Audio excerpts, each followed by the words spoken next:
Bueno, y vamos a meternos de hocicoz en los asuntos del día. Vamos a tratar ahora con Rubén Folguera. ¿Qué tal, Rubén? ¿Cómo estás? ¿Qué tal? Buenas tardes. Vamos a tratar de analizar los puntos principales de ese informe del Instituto Juan de Mariana. Enseguida vamos a hablar con sus dos protagonistas, pero resúmenos los puntos principales, los datos principales que desvela este informe, que descubre el análisis de los datos comparados de los últimos 27 años que ha elaborado el Instituto Juan de Mariana, y luego ya vamos a ir un poco con el análisis de la cifra de la letra pequeña. Pues el informe, basándose en datos del Ministerio de Hacienda y de Eurostat, dice que la evidencia sugiere que el tipo medio de equilibrio laferiano, de la curva de Laffer, que has explicado muy bien al principio, del IRPF concretamente, entre los años 1995 y 2022, sería del 10,77%, y que, por tanto, durante el 90% de este periodo, que comprende estos 27 años, el tipo medio del IRPF ha superado el umbral de equilibrio de la curva de Laffer, lo cual implica que, por tanto, de los 28 años o 27 que se han tomado como periodo, en 25 de ellos se superó el tipo, digamos, de equilibrio. Y en concreto, en el año 2022, ese tipo medio del IRPF fue de casi el 14%. Esto lo que significa que estamos peligrosamente por encima de ese umbral en el que el impuesto ya es ineficiente en sí mismo, y lo que va a provocar son más ineficiencias en el mercado que van a hacer que la recaudación caiga, en lugar de conseguir lo que se persigue cada vez que se suben los impuestos, que evidentemente es recaudar cada vez más. Vamos a dar algunos datos. Rubén, ya tenemos al teléfono a uno de los responsables de este estudio, Diego Sánchez de la Cruz. Amigo, compañero, ¿cómo estás? Encantado de estar en tu programa, Luis. Diego, muchas gracias por estar con nosotros. Voy a pedir que nos suban un poquito porque te oigo un poquito bajo, porque quizás sea porque al mismo tiempo también tenemos al teléfono a nuestro analista cabecera del día, que por ser a la sazón director del Instituto Juan de Mariana, pues yo creía que era necesario que también lo tuviéramos. Así que vamos a iniciar un análisis, si os parece, a 4. Manuel Llamas, ¿cómo estás? ¿Qué tal? Buenos días, ¿cómo estás?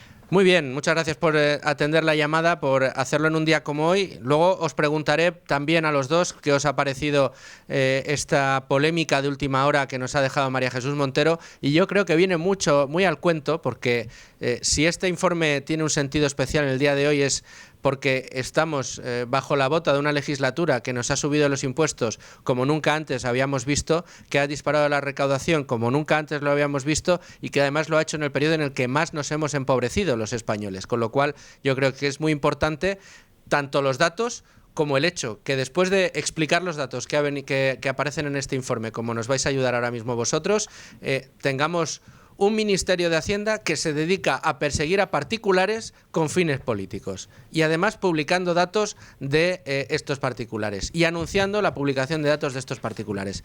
Es un verdadero escándalo. Pero vamos al valor intrínseco de este informe.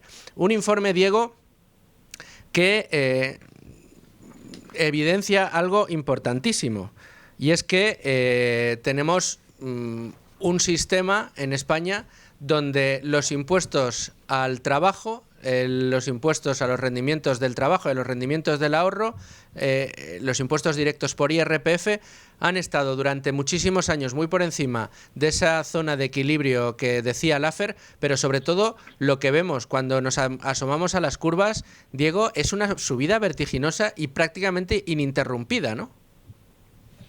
Efectivamente. En primer lugar, hay que decir que la curva de Laffer es un concepto que puede resultar contraintuitivo, pero que todos nosotros podemos entender muy fácilmente si damos un paso atrás y nos centramos en los elementos más esenciales de este tipo de análisis. Si los impuestos fuesen del 0%, recaudaríamos 0 euros. Si los impuestos fuesen del 100%, nadie trabajaría, puesto que le confiscarían el salario. Entonces, en una economía libre se recaudan 0, tanto con un tipo del 0 como con un tipo del 100. En el caso del 0, porque no estás cobrando ningún impuesto. En el caso del 100, porque nadie trabajaría. Ahora, la pregunta es, ¿hay puntos de equilibrio y umbrales en los cuales la fiscalidad aún no es lo suficientemente onerosa como para que alguien trabaje menos, para que se invierta menos, para que en definitiva se resienta la actividad económica? Sí, los hay. Y hay también niveles de tributación en los cuales, en vez de mantenerse un nivel de impuestos más o menos asumible, se está ya destruyendo inversión, destruyendo creación de empleo, destruyendo subidas salariales y destruyendo crecimiento. Sí, también los hay. Entonces, el punto de inflexión, el punto de equilibrio de esa curva de Laffer nos sitúa que en un panorama en el que tenemos a la izquierda de esa curva todo aquello que sería una fiscalidad pro crecimiento, y a la derecha una curva con todo lo que es la fiscalidad que destruye crecimiento. Pues bien, en los últimos 28 años España ha estado en 25 de ellos por el lado derecho de la curva de Laffer, es decir, en el precipicio, en esos niveles en los cuales las subidas de impuestos van generando cada vez menos recaudación adicional. Esto no significa que si mañana nos suben los impuestos a todos no se recaude más. Lo que significa es que con cada punto extra de recaudación que estamos haciendo, cada vez se consigue recaudar menos en comparación con lo que sucedería si estuviésemos en niveles más bajos. Lo he dicho de otra manera. Si el español medio estuviese pagando, por ejemplo, un 20% y le subimos el impuesto al 22%, no tenemos el mismo impacto que si el español medio está pagando un 35% y le añadimos 2 puntos para que pase a un 37%. Entonces, en estos ejemplos ficticios, lo que podemos entender de manera más clara es que los impuestos importan, tienen consecuencias, y este estudio del Instituto Juan de Mariana demuestra que los tipos actuales recaudan más o menos lo mismo, de hecho un poco menos de lo que se podría recaudar con tipos un 25% más bajos. ¿Y por qué? Pues porque con tipos más bajos tendríamos más actividad, más empleo, más crecimiento y mejores salarios. Y con esa mejora de la actividad se pueden obtener 1.000 millones de euros más de recaudación de lo que se obtiene ahora mismo. Para que se nos entienda además en números, los umbrales del IRPF, los tipos, los tramos del impuesto ahora mismo van del 19 al 47% en España. Hay comunidades donde incluso más alto, pero ese es el promedio, del 19 al 47%, y España puede recaudar más incluso de lo que está recaudando ahora, dándonos un respiro a los contribuyentes, permitiendo más crecimiento y fijando esos tramos entre el 14-15%, por el caso de las rentas bajas, y el 36-37% de las rentas altas. Aquí lo que se ve, porque claro, una de las críticas al informe que habéis publicado, Manuel Llamas, voy contigo ahora, si os parece lo vamos haciendo a dos, y Rubén, tú que estás aquí conmigo, si quieres meter cuchara, como decimos en el argot, puedes hacerlo en cualquier momento. Oye, no, si estáis diciendo que con un 25% menos de tipos impositivos, con una recaudación, un 25% menos de presión fiscal sobre la clase productiva en el IRPF, se podría estar recaudando lo mismo o incluso más de lo que se está recaudando ahora, pero habrá quien os diga, ya, pero es que con un 25% más, como estamos ahora, seguimos teniendo récords de recaudación y seguimos aumentando esa recaudación año a año. A mí me da igual lo que me digáis, porque el efecto está siendo que año a año nos suben los impuestos y año a año el gobierno puede presumir de que tiene nuevos récords de recaudación. Aquí, Manuel, sucede un efecto perverso que es muy habitual en el político de izquierdas, que es en no fijarse en los efectos perversos de lo que hace, es decir, en no fijarse en todo lo que se deja de hacer precisamente porque mantienes la bota sobre el tejido productivo.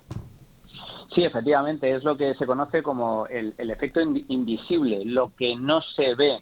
Y desde este punto de vista hay que recordar lo mucho que está perdiendo España como consecuencia de estos tipos impositivos abusivos, especialmente altos, lesivos y contraproducentes para el conjunto de la actividad económica. Y lo que no se ve es, por un lado, lo que se deja de ingresar por parte del Estado como consecuencia de ese menor crecimiento, de ese empobrecimiento generalizado al que nos está sometiendo este gobierno mediante este tipo de políticas intervencionistas, impuestos confiscatorios. Por un lado, el crecimiento es menor, por lo tanto, eso es lo que se deja de recaudar.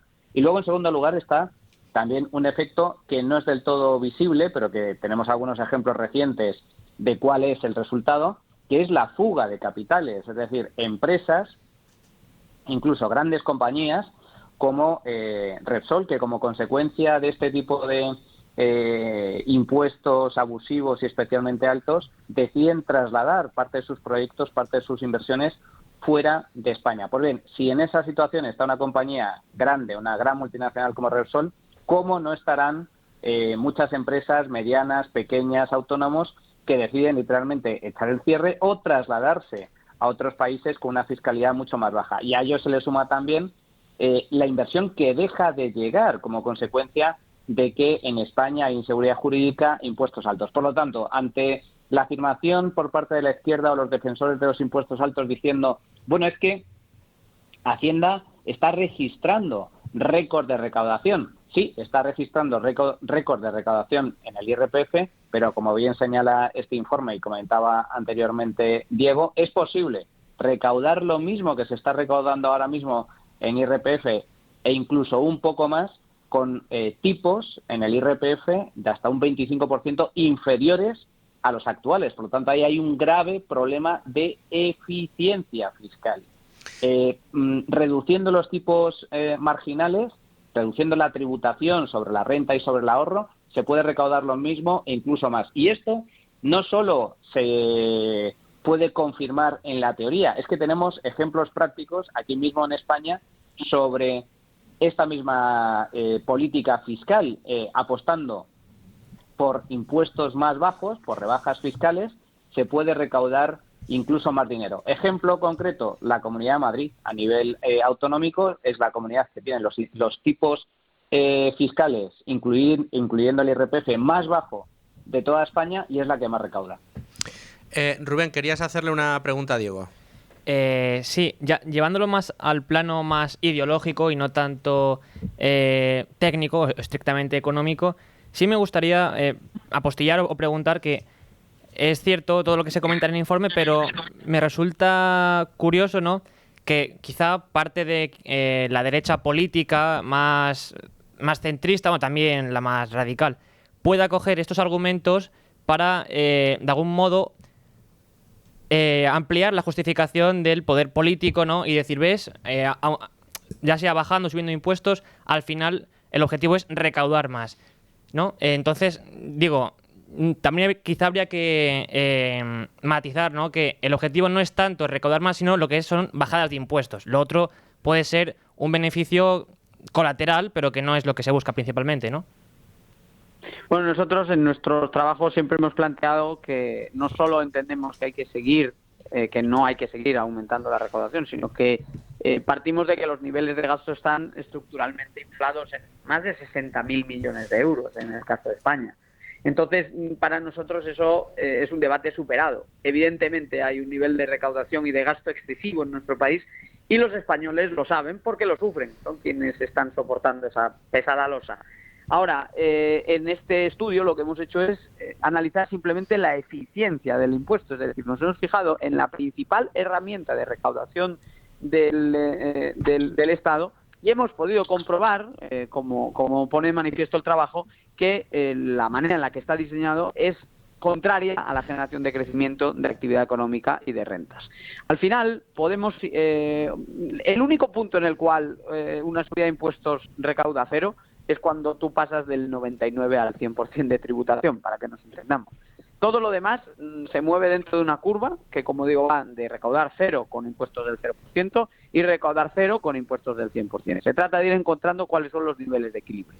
Los trabajos que se han hecho a lo largo de los años siempre han tendido a sugerir que, pues, por ejemplo, la tributación de las rentas altas, cualquier escenario por encima del 40 y probablemente por encima del 36, 37, destruye inversión, propicia fuga de capitales, oculta rentas al fisco por prácticas legales de elusión fiscal, puede inducir también más evasión fiscal, por supuesto, y entre los niveles de renta más bajos ocurre algo muy parecido. Estamos hablando de que en esos umbrales y en esos niveles en los que se mueve la tributación no nos puede sorprender que haya una economía sumergida que es mucho más grande en España que en otros países de la Unión Europea. Entonces, con un modelo de fiscalidad más baja se genera un contexto mucho más dinámico, hay mucha más actividad privada, hay mucha más inversión, hay mejoras salariales, hay todas esas cosas que hacen que si aumenta la recaudación es porque está bajando el peso relativo de los impuestos sobre la riqueza de los españoles y está aumentando el tamaño de la tarta. Entonces, esta es una propuesta de cambiar esa mentalidad de suma cero,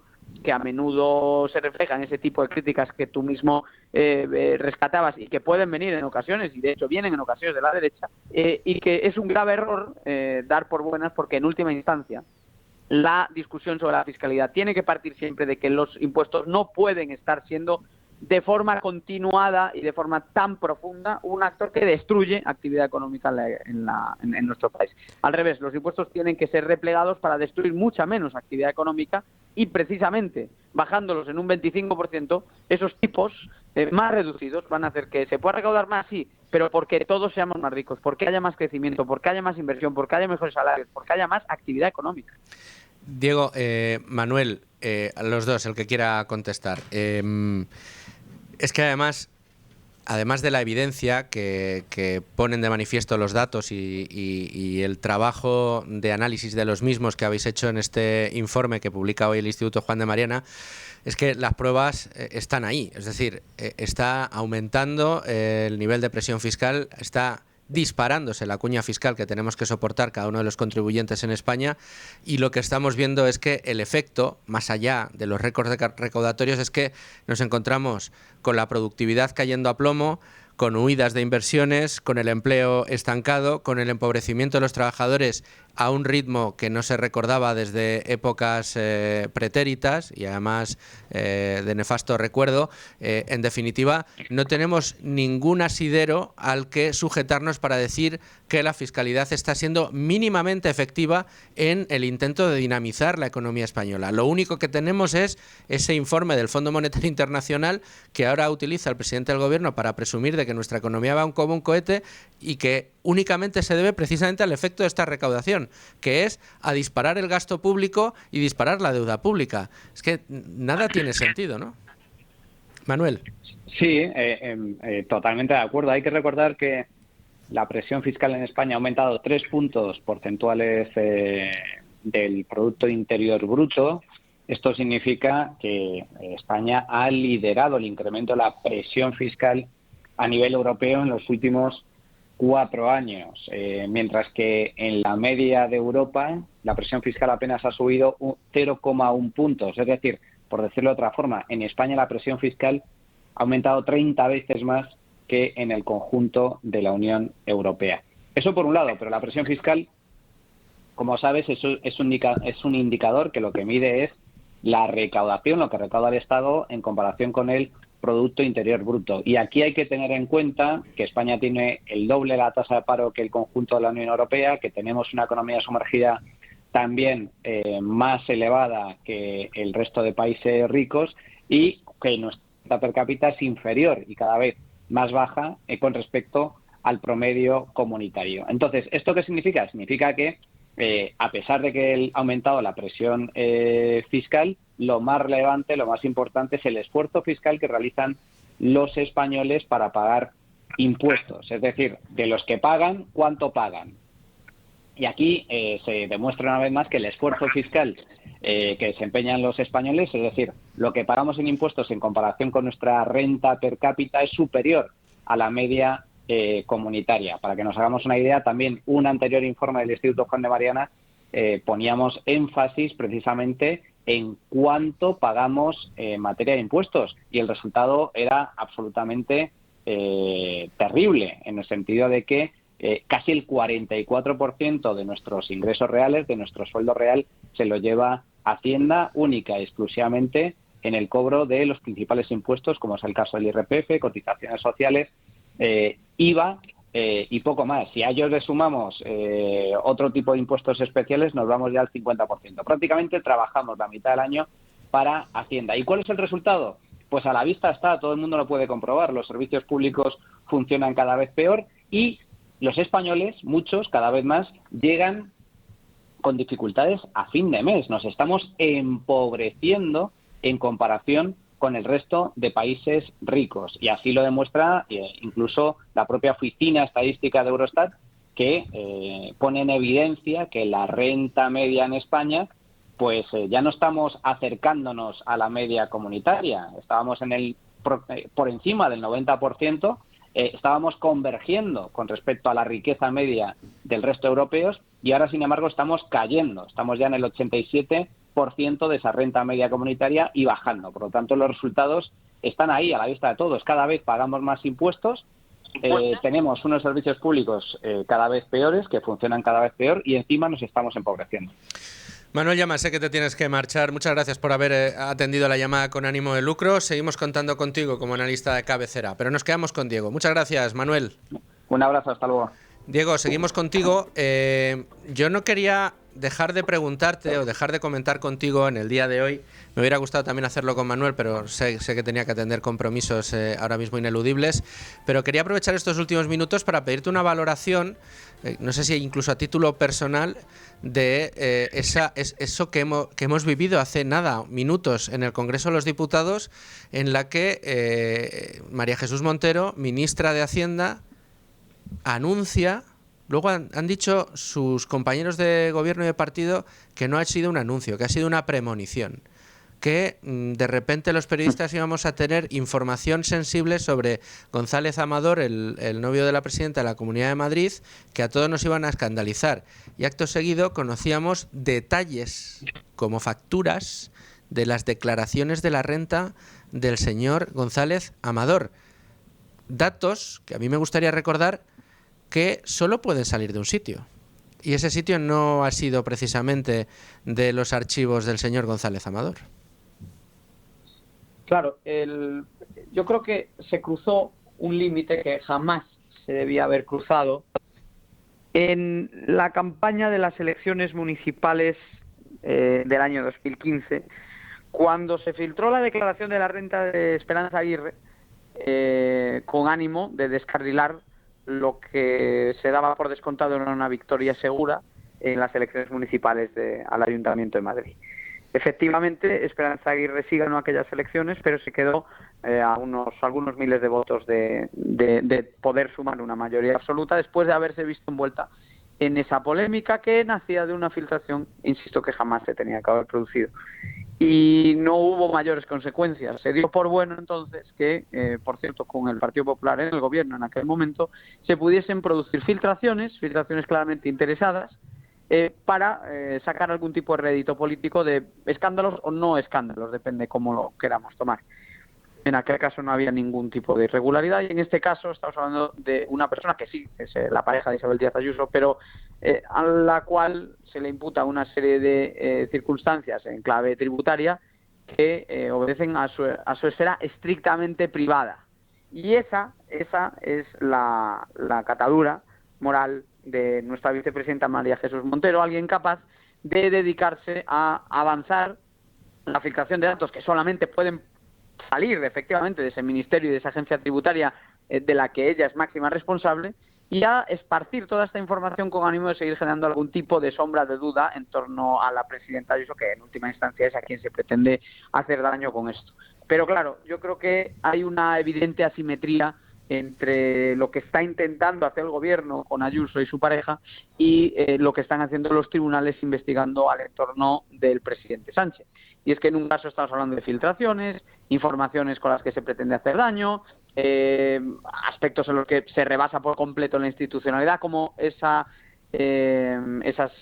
proceso que se ha abierto ya contra el fiscal general del Estado. Bien, eso por un lado, y por otro lado, en cambio, lo que tenemos son investigaciones que avanzan sobre José Luis Ábalos, sobre la trama Coldo, y obviamente sobre tanto la esposa como el hermano del presidente Sánchez.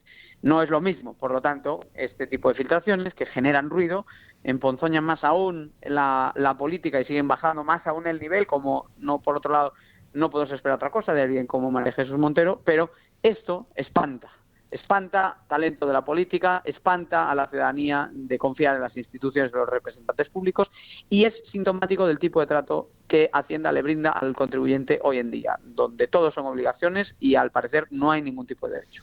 No hay ningún tipo de derecho y sobre todo la evidencia de una indefensión terrible. En el día en el que publicáis en el Instituto Juan de Mariana hasta qué punto nos meten la mano en el bolsillo y los efectos perversos que eso está produciendo, y resulta que no solo nos meten la mano en el bolsillo, sino que eso que ya sospechábamos que era Hacienda, un gran hermano en el que se nos vigila y en el que se nos chantajea en muchas ocasiones, porque ahí están las investigaciones, en esta ocasión sí prospectivas, que ha llevado a cabo la agencia tributaria, o esas llamadas o esas cartas en las que a uno se le encoge el corazón y en el que parece que has cometido el mayor delito del mundo porque te has equivocado en una factura, bueno, pues no solo estamos sometidos a ese terror fiscal, sino que nos está recordando en el día de hoy, en directo y en el Congreso de los Diputados, la ministra de Hacienda, que pueden hacer con nuestros datos lo que quieran.